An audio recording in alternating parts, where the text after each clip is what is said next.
When they were arrested, they were beaten with long leather thongs with steel pellets on the end, or they were beaten with rods, it says in one place.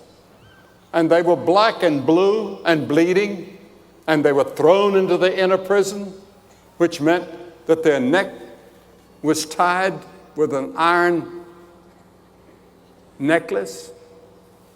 Their hands were put in stocks. Their feet were put in stocks. And there they were. But you know what they did? By midnight, they began to sing praises to God. They began to testify. They began to tell what Christ had meant to them. The jailers was listening, and all the people in the jail were listening. And they kept on preaching. Finally, there came an earthquake, and the walls began to fall down from the jail. And the stocks that bound them were loosened. And the jailer, knowing that he would be held accountable and he would have to die, he'd be executed for allowing these people to escape, he pulled out his sword and he was going to plunge it into his heart. When Paul said, "Don't do yourself any harm. We're still here."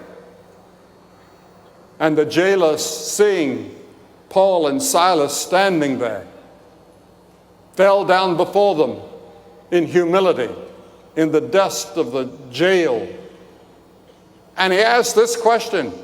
He said, "Sirs, what must I do to be saved? How can I have the faith and the spirit that you have? You came into this terrible, smelly, awful place, having been beaten, and now you begin to sing and you begin to tell what Christ could do for you. How can I be saved? How can I have this same peace and joy and happiness that you have?" And Paul gave him a very simple answer. He didn't go into anything profound. He didn't go into a discussion of philosophy or psychology or world conditions.